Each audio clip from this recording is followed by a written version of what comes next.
All right, webheads, we got Nightwing, we got Thor, we have Justice League, we got some books to talk about in this week's episode of After the Poll.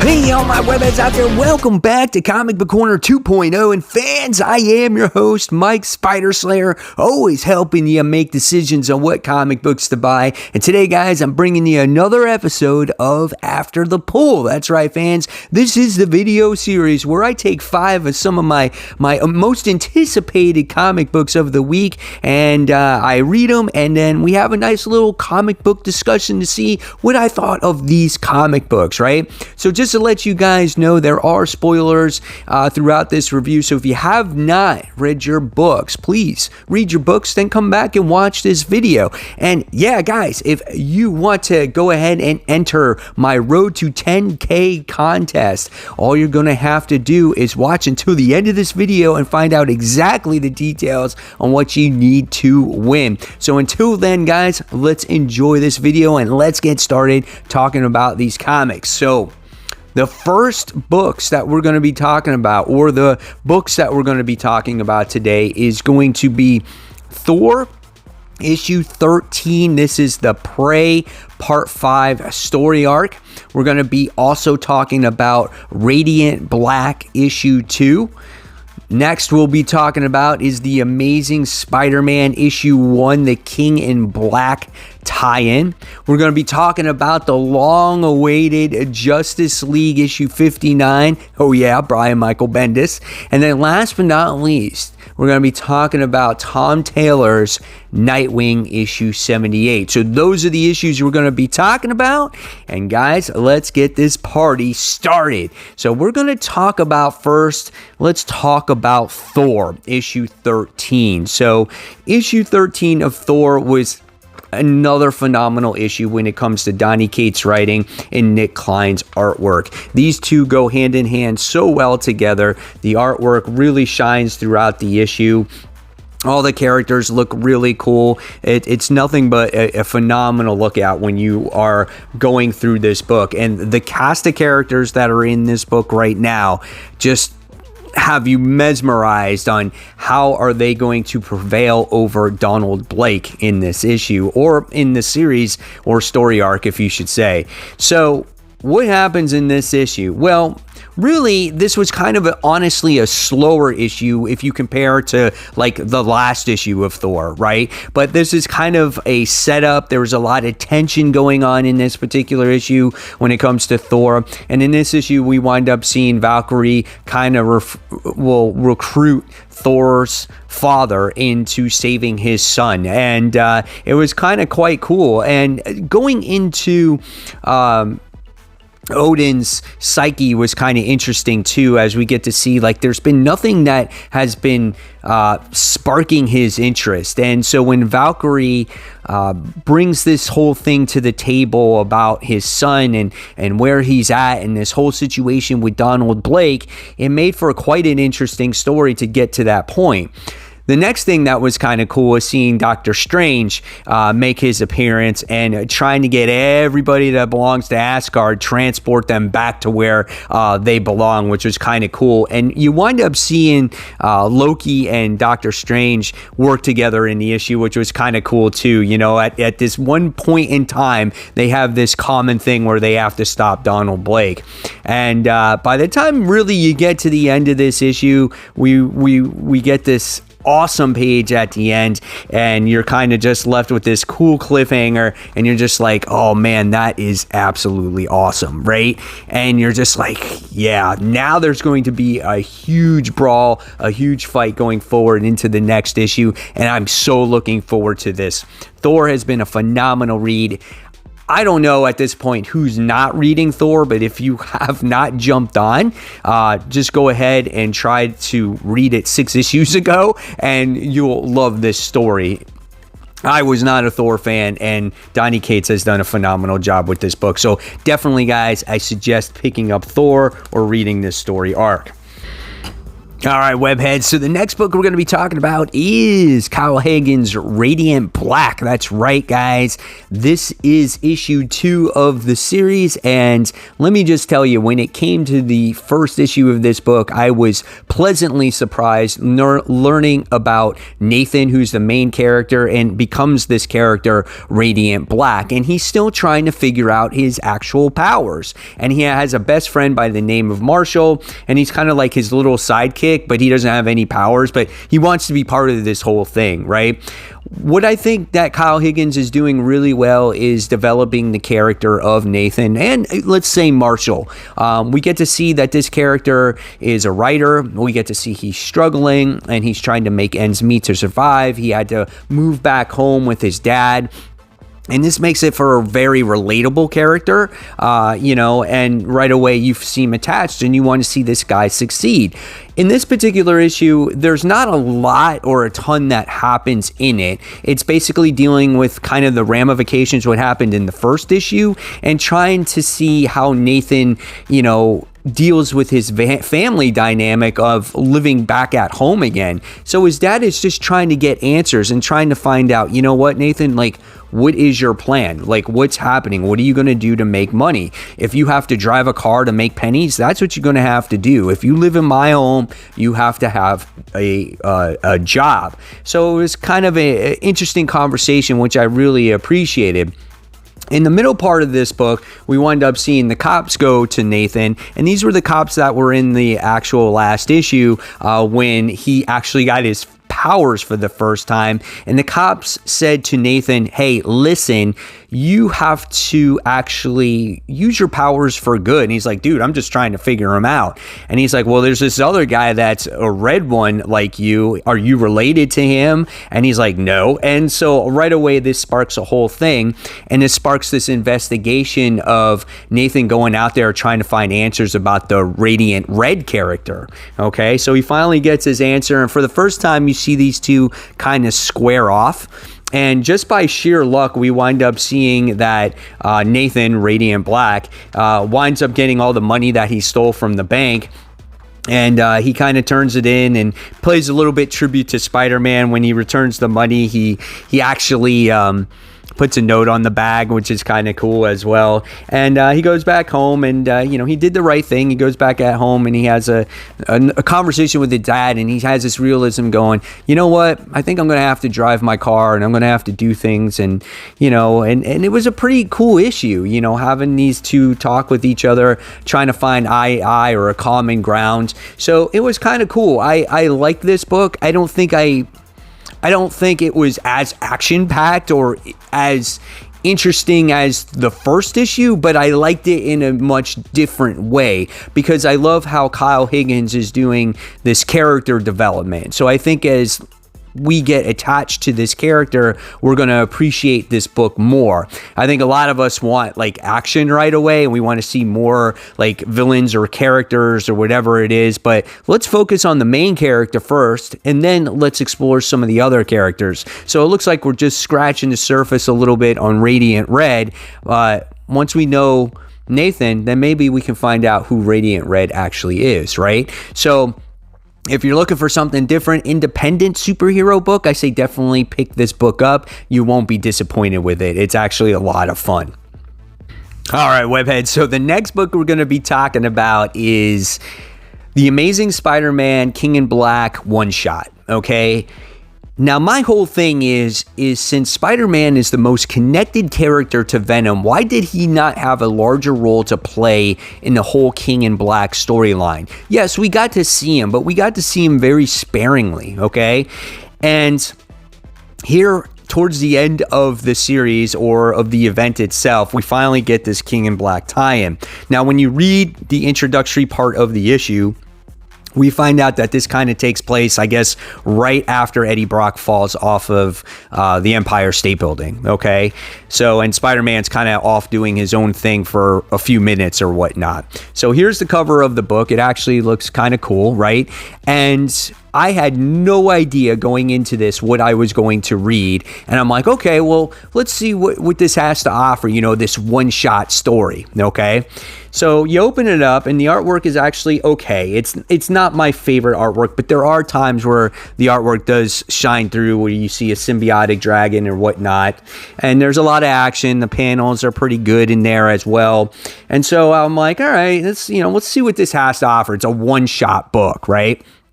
So I would have never thought that this was a promotional issue, right, for the Reptile issue 1 book that was coming out in the near future for Marvel Comics. I had no idea that this was going to happen. I'm like, come on, really? So they used Symbiote Spider-Man to promote, the Black Knight series, right? And they have this book to promote the Reptile series. So by the time you wind up getting to the end of the issue, right, you're just like, oh yeah, next, Reptile issue 1 on sale. And you're like, oh, come on, man. But even though they're trying to promote this book for Reptile because he's in this entire issue, this book was still an interesting read because the whole reason that Reptile went to New York was to seek out Spider-Man and learn from the very best hero. And I thought that was actually a quite interesting story. Now, in this particular story, we see that him and Reptile have to actually rescue this old woman. We find out that the Staten Island ferry is being attacked by, yes, a symbiotic dragon, just like everything is, right? And there's where I'm talking about how the artwork shines a little bit. And we wind up seeing them work together and save not the day, but save the moment by saving the boat and getting this old woman back to the house. And we get to see them team up together, which was kind of cool. Again, I didn't expect it to be this promotional issue for that particular character, but it represented what Spider-Man meant to that character, and I could appreciate what they were going for there. So, and then you get a little bit more of a backstory towards the end of this book and whatnot, and kind of what Reptile can do and where he came from. But however, if you wanted people to jump on board with Reptile issue 1, don't just stick the King in Black label on there. Call it the Amazing Spider-Man and Reptile team up or something like that, or Marvel team up. I would have loved to seen that better instead of calling this an Amazing Spider-Man book, because it's just not that. It's these two characters teaming up, and you're getting a story of Reptile just as much. So it would have been really cool if you just called it King in Black Marvel team up, Reptile and the Amazing Spider-Man. I think that would have worked just as well. But maybe Marvel was a little bit scared and said, well, we'll just put Amazing Spider-Man on there and maybe people will just buy it. It's kind of weird, a little bit tricky what they were trying to prove there. But nevertheless, interesting story. I loved what Spider-Man stood for in this issue. I think Jed MacKay actually wrote this book, and I'm really into his writing right now. He's doing some great stuff with Black Cat, Taskmaster. So this was pretty cool. All right, guys, so the next book we're going to be talking about is Justice League. This is issue 59. This is the long-awaited Brian Michael Bendis story with your favorite DC superhero team, right? So I've been anticipating this book, and I'm so curious to see how this is going to turn out in the long run. You don't really get a huge, am I going to keep reading this after the first issue? Because Brian Michael Bendis has, he decompresses his story, right? And it takes time to get things going a little bit. But the introduction to this story actually wasn't really not that bad, okay? It was actually pretty good. We got great artwork here by Dave Marquez. I thought all the characters looked pretty good, and I'm a fan of Dave Marquez's artwork, okay? Good action scenes, great to see the entire Justice League on there. We get a new villain, of course, and then as time goes along in this story, we wind up seeing the Hall of Justice, and we wind up seeing Oliver McQueen and Black Canary, which I thought was really cool, and I could appreciate that, okay? So what was this story really about? Well, in the beginning, we get to see a brand new villain come, and Brian Michael Bendis loves to create these oversized, overpowered villains. They all look very similar, right? And And that's what we get to see here. We get Black Adam, who gets his ass handed to him, which I don't know if I could agree with that so much, because Black Adam is super powerful. We get Superman coming and the rest of the Justice League coming to save the day. They bail out Black Adam. This new villain by the name of Brutus is like, I'm out of here. I'm not prepared for all of you guys, but I'll be back with this invasion. So the Justice League is going to have to prepare for this villain in the near future.